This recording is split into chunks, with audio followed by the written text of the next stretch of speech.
अस्सलाम वालेकुम एवरीवन। कैसे हैं आप सब? This is me Danish Aziz and you are watching my YouTube channel study station.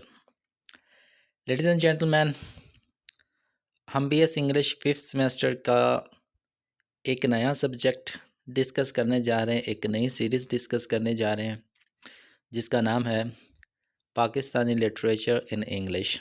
This is the name of the subject. ये बीएस इंग्लिश फिफ्थ सेमेस्टर के अंदर एक सब्जेक्ट का नाम है और इस सब्जेक्ट के अंदर you will see different things, prose, dramas, novels, short stories. This subject is the mixture of all these things. तो इस सब्जेक्ट के अंदर हम ये सारी चीज़ें देखेंगे। So the very first thing that we will discuss in this subject is a short story. एक प्रोज है जिसका नाम है Toba Tek Singh. It is the name of a city in Pakistan. तो आज हम इसको डिस्कस करेंगे which is written by Saadat Hasan Manto. एक बहुत ही कमाल के पाकिस्तानी लिखारी हैं जी। आज हम उनको डिस्कस करेंगे। बहुत ही कमाल की कहानी लिखी गई है। एक बहुत ही मॉरल इसके अंदर लेसन आपको मिलेगा और एक कॉमेडी टाइप भी कुछ सेगमेंट्स आपको देखने को मिलेंगे। So let's get started. Toba Tek Singh ji. Toba Tek Singh is written by Saadat Hasan Manto, published in 1955। Story follows the event of partition 1947. It is a powerful satire. जी, तो ये जो कहानी है टोबा टेक सिंह, ये सादत हसन मंटो साहब ने लिखी है और ये जो कहानी पब्लिश की गई थी वो 1955 में की गई थी। जो लिखी गई थी वो पार्टीशन के ड्यूरेशन के अंदर ही लिखी गई थी। मींस के इस कहानी के अंदर जो इवेंट्स वाक़यात बताए जाएंगे वो तकसीम बरसग़ीर के बारे में बताया जो 1947 में हुई थी। 1947 में जो हिंदू और मुसलमान अलग अलग हुए थे, वो जो वाक़यात हैं वो इस कहानी के अंदर आपको देखने को मिलेंगे। So basically it is a powerful satire. ये एक बहुत ही स्ट्रॉन्ग किस्म का सटायर किया गया ऑन बोथ गवर्नमेंट्स ऑफ सब कॉन्टिनेंट। जी, ये शॉर्ट सी की पॉइंट्स थे इस शॉर्ट स्टोरी को पढ़ने के लिए। अब टाइम हुआ चलता है जी इस कहानी को लिखने वाले राइटर के बारे में डिस्कस करने का। सो लेट्स डिस्कस अबाउट सादत हसन मंटो। ये आपको लेफ़्ट कॉर्नर के ऊपर एक पिक्चर नज़र आ रही है। ही इज़ अ ब्यूटीफुल मैन। ये है जी आपके सादत हसन मंटो साहब। इन्होंने टोबा टेक सिंह एक बहुत ही अच्छी कहानी लिखी है। तो पहले हम इनकी हालात ज़िंदगी के बारे में डिस्कस कर लेते हैं, तो फिर हम इस शॉर्ट स्टोरी को डिस्कस करेंगे। Saadat Hasan Manto was born in 1912। 1912 में इनकी पैदाइश होती है जी इंडिया में एंड डाइड इन 1955। एक छोटी सी उम्र में 43 इयर्स की उम्र में इसकी मौत हो जाती है जी। और इसकी जो मौत होती है वो होती है पाकिस्तान के अंदर। By profession he was a writer, novelist, essayist and play right from Punjab. Punjab से इसका ताल्लुक़ था। राइटर भी था, नॉवेल्स भी लिखा करता था, ऐसे भी लिखा करता था, शॉर्ट स्टोरीज़ और प्ले भी लिखा करता था। If you look at his works then we will come to know he has written 22 short stories, 1 novel, 5 radio plays, 3 essays and 2 personal sketches. ये जी इसकी पूरी ज़िंदगी के जो वर्क्स हैं वो आपको ये नज़र आ रहे हैं आपकी स्क्रीन पे। He is regarded as the greatest short story writer in Urdu literature. If you talk about Urdu literature, Urdu अदब, तो उर्दू अदब के अंदर जो सबसे अजीम, सबसे बड़ा शॉर्ट स्टोरी राइटर है वो सादत हसन मंटो। कोई भी इसके लगभग भी नज़र नहीं आएगा। There is only one man in Urdu literature who is known as the greatest short story writer which is Saadat Hasan Manto साहब। He was active from 1933 to 1955। जो इसकी लिखाई की पीक थी, इसके लिखाई का जो अरूज था, राइटिंग का जो अरूज था वो 22 साल तक रहा। 1933 से टिल हिज डेथ 1955 तक इसका अरूज रहा। Awarded with an I basically Nishan Imtiaz. इसको राइटिंग्स की वजह से इसको निशान इम्तियाज़ भी दिया गया। और याद रखिएगा सादत हसन मंटो साहब एक कंट्रोवर्शियल राइटर भी है। उन चीज़ों की तरफ हम नहीं जाएंगे, जो पॉजिटिव सी चीज़ें वो हमने डिस्कस कर ली। Now it's time to discuss Toba Tek Singh about a short story prose. इसको डिस्कस करने का वक्त हुआ चाहता है। अब इसके अंदर कोई करेक्टर्स, कोई सेटिंग ईटीसी चीज़ें हम नहीं डिस्कस करेंगे। Although we will discuss in parts. इस स्टोरी के हम कुछ पार्ट्स बना लेंगे। उन पार्ट्स को आपने समझ लिया तो बेसिकली ये जो कहानी होगी वो पीस ऑफ केक आपके लिए हो जाएगी। तो कुछ ये की पॉइंट्स हैं जी इस कहानी को जहन में रखने के लिए, वो देख लीजिए कौन कौन से हैं। टोबा टेक्स सिंह जो कहानी वो डील करेगी पार्टीशन ऑफ सब कॉन्टिनेंट। बड़े सगीर की जो तकसीम हुई थी ना पाकिस्तान और हिंद की, उस तकसीम के बारे में ये कहानी बताएगी। Transfer of लुनेटिक्स। लुनेटिक्स क्या होता है? जो पागल होते हैं ना, जिनको हम मेंटल कहते हैं। जब पार्टीशन हुई थी, तकसीम हुई थी, तो लोग अपने अपने वतन की तरफ हिजरत करके चले गए थे। तो पार्टीशन होने के बाद इट वाज बीइंग डिसाइडेड कि जो पाकिस्तान के अंदर अजाइलम्स हैं, पागल खाने, उनके अंदर जो लियोनेटिक्स पागल रह रहे हैं वो इंडिया ट्रांसफ़र किए जाएंगे। हिंदू और जो सिख है वो इंडिया ट्रांसफ़र किए जाएंगे, और इंडिया के अंदर जो अजाइलम्स हैं उनके अंदर जो पाकिस्तानी लियोनेटिक्स हैं उनको वापस पाकिस्तान भेजा जाएगा। ये चीज़ डिसाइड की गई थी, और इसी चीज़ के गिर्द ये पूरी की पूरी कहानी घूम रही है। इनमेट्स कहते हैं जी कैदियों को, लियोनेटिक्स कहते हैं पागलों को, अजाइलम कहती है पागल खाना जहाँ पे पागल लोग रह रहे होते हैं। इनका जो ट्रांसफ़र होगा उसी के ऊपर पूरी की पूरी कहानी। Many conferences. अब इस चीज़ को लेके बहुत सी कॉन्फ्रेंसेस हुई थी, पाकिस्तान इंडिया दोनों के मिलजुल के बैठ के बहुत सी कॉन्फ्रेंसेस हुई कि कौन सा दिन रखे, कौन सी डेट रखे, कौन सी वो चीज़ फाइनलाइज करें जब हम ये जो ट्रांसफ़र है वो कर सकें, वो ये जो एक्सचेंज है वो कर सकें। तो इसके लिए बहुत सी कॉन्फ्रेंसेस भी हुई थी। News reached in Lahore lunatic asylum. ठीक है जी, सादत हसन मट्टो सब मुसलमान थे। तो ये जो ख़बर थी कि अब जो पागल है वो भी उनकी भी हिजरत की जाएगी, वो भी एक्सचेंज किए जाएंगे। तो ये ख़बर उड़ती उड़ती उड़ती उड़ती लाहौर के अंदर आ गई। लाहौर के अंदर एक असाइलम था, पागल खाना था, वहाँ तक ये न्यूज़ आ चुकी थी। It became a subject of heated discussion. अब उस पागल खाने के अंदर जितने भी पागल रह रहे थे, हर एक बंदा जो दूसरे से बातचीत करता था, they used to talk about this discussion, about this matter, about the exchange, about the transfer of lunatics from one country to other, from Pakistan to India and from India to Pakistan. ये एक बहुत ही गर्म जोश वाली जो डिस्कशन थी वो चल रही थी। अब लाहौर अजाइलम के अंदर चीज़ें पहुंच चुकी थी। अब जब लाहौर अजाइलम के अंदर ये ख़बर पहुंची तो उस अजाइलम के अंदर, उस पागल खाने के अंदर जितनी भी एक्टिविटीज़ हुई थी इस ख़बर को लेके, कितने लोग सीरियस थे, कितने पागल सीरियस थे, कितने ने इस चीज़ का ड्रामा बनाया, वो सारी की सारी जो सिचुएशन है ना, उनको जब हम डिस्कस करेंगे तो वो आपकी कहानी बनेगी टोबा टेक सिंह। टोबा टेक सिंह क्या है? जब कहानी एंड तक पहुँचेगी तो ये आपका सब्जेक्ट भी आपको क्लियर हो जाएगा जी। So this is the first slide. Basically if we talk about the story की बात करें तो ये 9 हेडिंग्स होंगी। इन 9 हेडिंग्स को आपने ज़हन में रख लिया तो एक एक हेडिंग को पकड़ के हम डिस्कस करेंगे, तो इंशाल्लाह जो आपकी मुकम्मल स्टोरी है वो आपके ज़हन के अंदर आराम से बैठती जाएगी। So these are the 5 parts, these are the 5 points which you have need to keep in your mind if you want to understand this story Toba Tek Singh by Saadat Hasan Manto. Basically these are the activities which were happening in Lahore Asylum. ख़बर सुनने के बाद कि भाई exchange हो रहे हैं पागल, तो उस ख़बर को सुन के जो एक्टिविटीज़ हो रही थी ना वो सारी की सारी आपको यहाँ पे मिलेगी। ये जी मैं पढ़ नहीं रहा ये जो 9 पॉइंट्स है, लेकिन इन 9 पॉइंट्स को हम एक एक करके डिस्कस करने वाले। So let's get started with point number 1 जी। पॉइंट नंबर 1 नाम लिख दिया, उस पॉइंट को डिटेल से हम डिस्कस करते हैं। अब इस पॉइंट का नाम क्या है? अब कहानी का आगाज़ हो चुका है, ये जहन में रखिएगा। मुस्लिम लियोनेटिक रीडर ऑफ ज़मींदार। एक मुसलमान था जी, और वो मुसलमान पागल था, और ये एक अखबार पढ़ा करता था, और उस अखबार का नाम था ज़मींदार। उस वक़्त 1947 के अंदर एक अखबार आया करता था ज़मींदार, और लाहौर पागल खाने के अंदर एक पागल था, एक लियोनेटिक था, वो इस अखबार को पढ़ा करता था। अब लोगों को पता चला कि भाई ये तो पढ़ा लिखा है, इसको तो पता होगा कि ये जो डिस्कशन हो रही है, डिबेट चल रही है, मामला चल रहा है, तो चलो इससे चल के पूछते हैं। तो दूसरे लियोनेटिक्स इसके पास आते हैं और इससे पूछते हैं व्हाट पाकिस्तान वाज, कि पाकिस्तान क्या है, पाकिस्तान क्या था, हमें यही बता दो। खाने वाली चीज़ है, पीने वाली चीज़ है, रहने वाली चीज़ है, पहनने वाली चीज़ है, ये क्या है, हमें बताओ जी। सो व्हाट डिड ही से?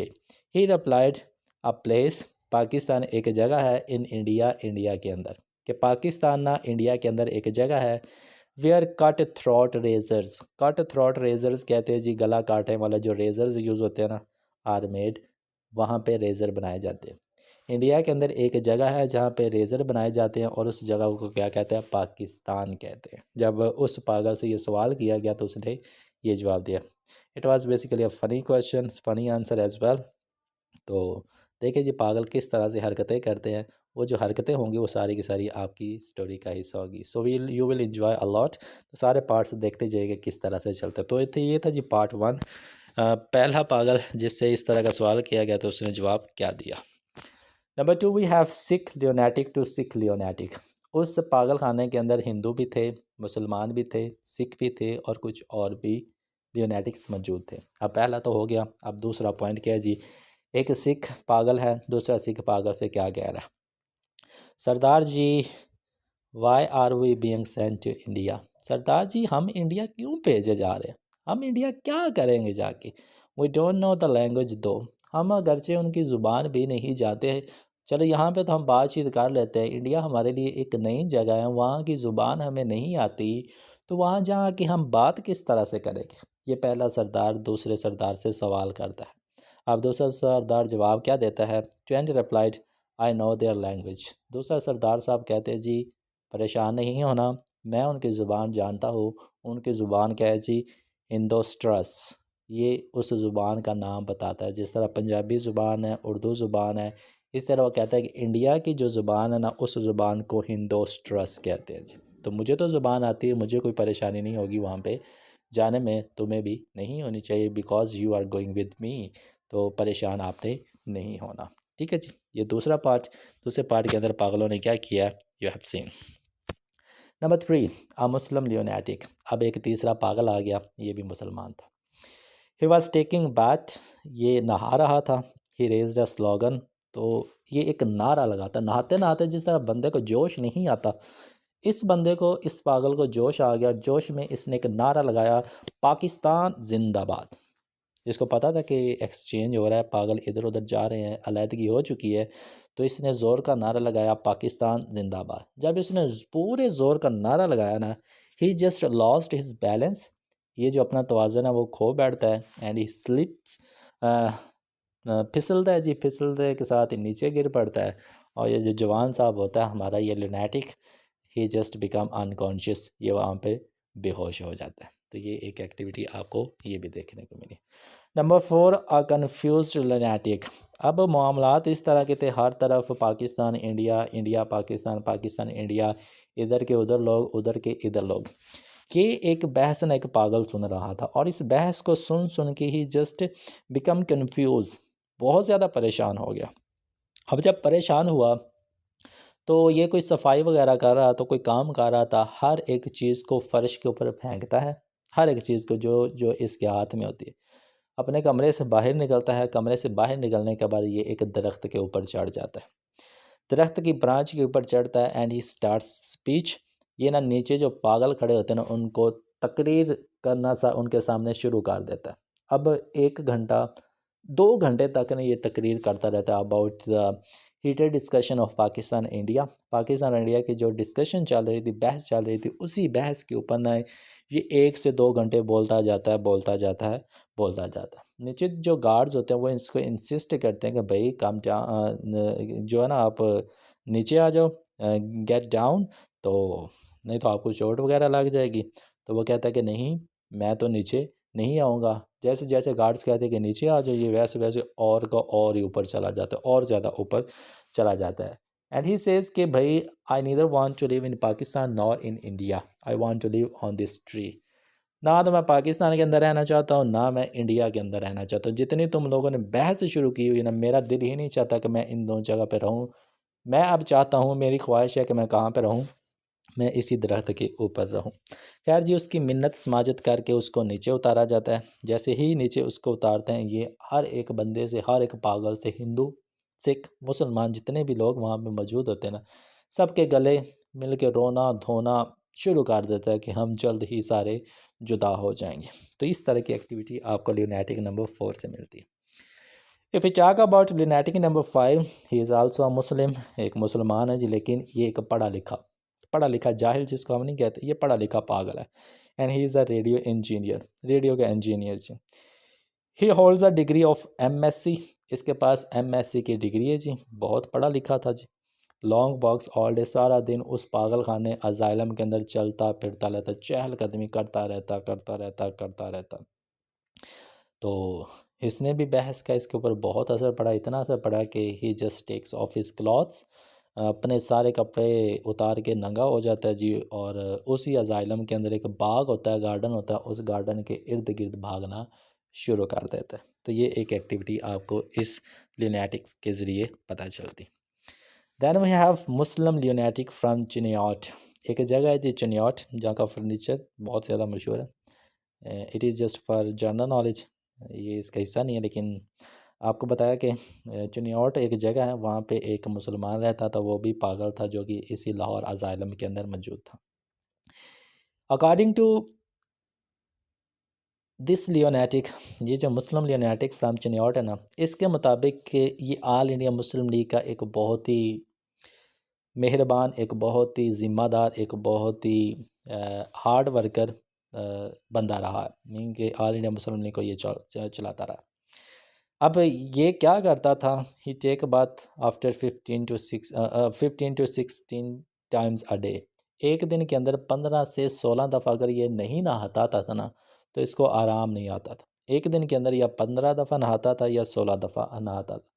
अब जैसे ही वक्त गुजरा, इसके तक भी ये खबर पहुंची about the partition, about the exchange, about the transfer, तो सडनली इसके अंदर चेंजिंग आना शुरू होगी। अब चेंजिंग आना शुरू हुई, इसने नहाना धोना बंद कर दिया। And he said I am Mohammad Ali, मेरा जो नाम है ना वो मोहम्मद अली है। अब मोहम्मद अली बेसिकली कायद अज़म मोहम्मद अली जिन्ना है। He use to call himself Mohammad Ali Jinnah, मैं हूँ जी कायद अज़म मोहम्मद अली जिन्ना। जब उस अजाइलम के इर्द गिर्द लोगों ने देखा, तो वहाँ पे एक सिख भी मौजूद था। तो उस सिख ने कहा कि अगर तुम मोहम्मद अली जिन्ना हो, सो आई एम तारा सिंह, मैं तारा सिंह हूँ जी। तो इसको देख के एक हिंदू उठा, उसने कहा कि अगर तुम से पॉलिटिकल लीडर, तो मैं भी इंडिया के एक पॉलिटिकल लीडर हूँ। तो उनके दरमियान जो गर्मा गर्मी थी वो बढ़ती गई। तो गार्ड्स ने क्या किया, इनको सेपरेट सेल्स के अंदर अलहदा अलहदा कोठड़ियों कैद खानों के अंदर बंद कर दिया। तो ये एक इवेंट भी आपको इसके अंदर मिले। ये जो सारे मैं आपको पार्ट्स बता रहा हूँ, ये सीक्वेंस के साथ ही चल रहे हैं, तो परेशान नहीं होना, सिर्फ जहन में रखना है कौन सा पार्ट के अंदर क्या क्या हो रहा है। Then about the seventh part, Hindu lawyer lunatic from Lahore, एक हिंदू लॉयर था जी, वकील था। तो ये लाहौर के अंदर ही रहा करता था। अब ये जो पागल हुआ था बिकॉज ऑफ लव, इसकी एक मोहब्बत थी, बिलावट थी, जिसने इसको धोखा दिया था। तो उसी के दुख की वजह से, तकलीफ़ की वजह से ये पागल हो चुका था। अब इसको बताया गया जी जो अमृतसर है वो इंडिया के अंदर है, हम लाहौर के अंदर है। As soon as he heard Amritsar is in India, तो ये बहुत ज़्यादा परेशान हो गया। परेशान क्या हुआ, ये चला गया जी डिप्रेशन के अंदर। क्यों डिप्रेशन के अंदर गया, क्योंकि जिस औरत ने, जो इसकी मोहब्बत थी, वो औरत जो रहती थी वो अमृतसर रहती थी। तो वो उसको कभी भी नहीं पा सकता था, क्योंकि अमृतसर जो था वो इंडिया में चला गया था। लेकिन इसको जल्द ही बता दिया गया कि जल्द तुम भी इंडिया भेज दिए जाओगे, अमृतसर भेज दिया जाओगे। ये बहुत खुश हुआ कि भाई अब मैं फिर उससे मिल सकूँगा। लेकिन he was not willing to go to India, क्योंकि वो कहता है कि मैं एक वकील हूँ, मैं एक लॉयर हूँ, तो इंडिया जाके जो मैं लॉयर की वकालत की प्रैक्टिस है वो नहीं कर सकूँगा। That's why I don't want to go to India, मैं यहीं पे रहूँगा। ठीक है जी, ये था जी सेकंड लास्ट, सॉरी सातवां। अब आ जाता है जी आठवां, सेकंड लास्ट। ये सेकंड लास्ट पार्ट है, आखिरी बहुत ही इंपॉर्टेंट पार्ट है। बेसिकली स्टोरी वही से असल स्टार्ट होनी जी। सेकंड लास्ट पे हमारे पास आ जाता है जी एंग्लो इंडियन ल्यूनेटिक्स। कुछ अंग्रेज़ भी वहाँ पे मौजूद थे। देवर इन यूरोपियन वर्ड, हर एक वर्ड डिफरेंट डिफरेंट था, हिंदू अलहदा, सिख अलहदा, मुसलमान अलहदा, अंग्रेज़ अलहदा। तो ये जो एंग्लो इंडियन थे ये यूरोपियन वर्ड के अंदर मौजूद थे। इनको बताया गया जी जो ब्रिटिशर्स हैं, अंग्रेज़ हैं, उन्होंने बरसगीर के दो हिस्से कर दिए, एक हिस्सा पाकिस्तान, दूसरा हिस्सा इंडिया, और ये हिस्से करके वो यहाँ से जा रहे हैं। तो ये बड़े परेशान हो गए, अगर वो यहाँ से जा रहे हैं तो हमारा क्या बनेगा, हमें कहाँ पे रखेंगे, हमें खाना पीना भी देंगे कि नहीं देंगे, हमारे साथ सलूक किस तरह से किया जाएगा। तो ये इस चीज़ के बारे में बड़े क्यूरियस हो गए कि अब हमारा क्या बनेगा। ठीक है जी। So now it's time to discuss the last part, the major part, the very important part. This part holds the whole story. अब जो हम पार्ट डिस्कस करने जा रही है वो सबसे इम्पोर्टेंट पार्ट है। बेसिकली इसी पार्ट के साथ ही पूरी की पूरी कहानी घूमती है। लास्ट पार्ट, अ सिख लियोनेटिक, एक सिख उसी पागल खाने के अंदर, उसी अजालम के अंदर मौजूद था। अब इसकी कहानी ध्यान से सुनिएगा क्योंकि इसी की कहानी पूरे के पूरे थीम को लेके चल रही होती है। Confined for last 15 years. अब ये जो सिख था वो उस अजाइलम के अंदर, लाहौर पागल खाने के अंदर तकरीबन 15 साल से वहाँ पे मौजूद था। Whenever he spoke he used to say, अब इसका एक तकिया कलाम था, जब इसे कोई बातचीत करता, कुछ भी करता, तो उसके रिप्लाई में ये वाला जुमला बोला करता था, ऊपर दी गुड़ गुड़ दी अनेक्सी दी बेध्याना दी मूंग दी दाल ऑफ दी लालटेन।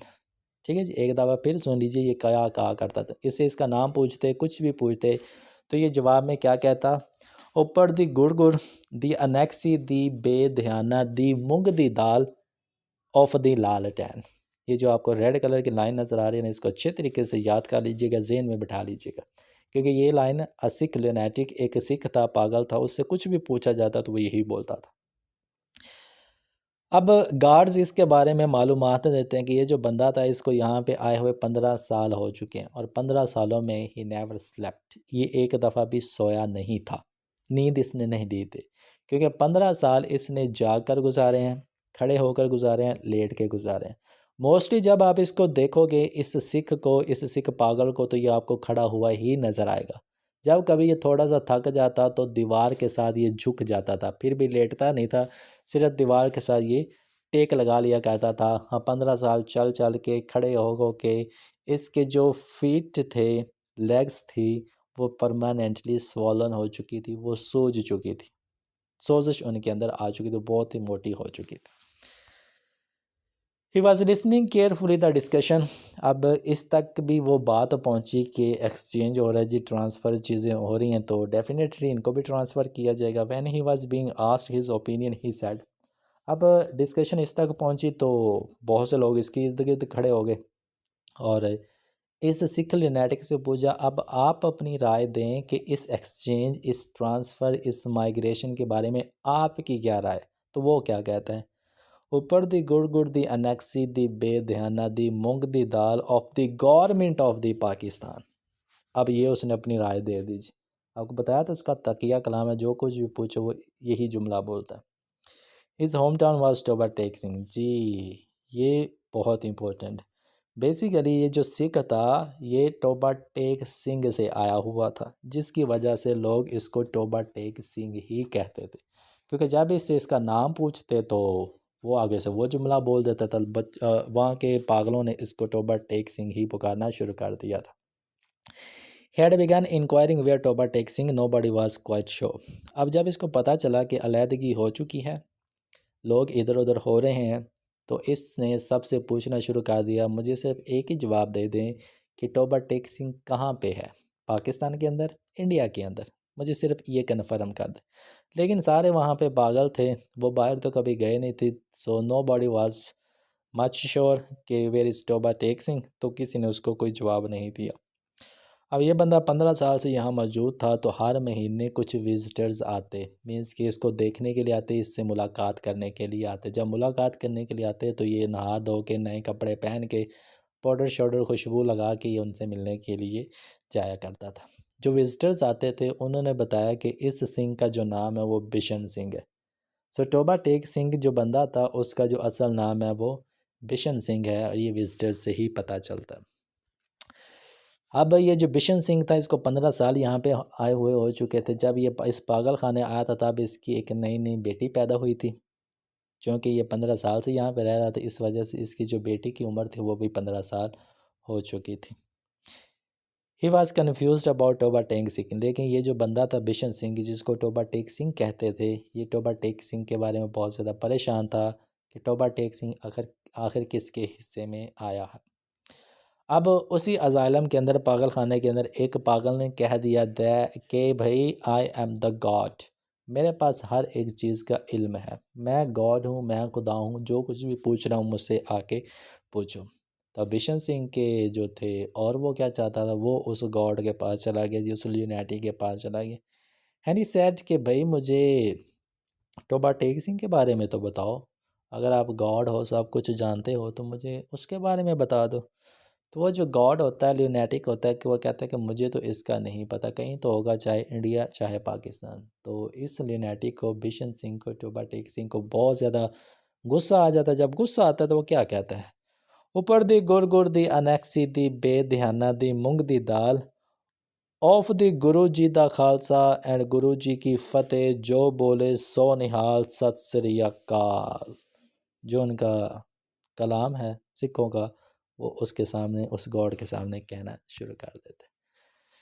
ठीक है जी।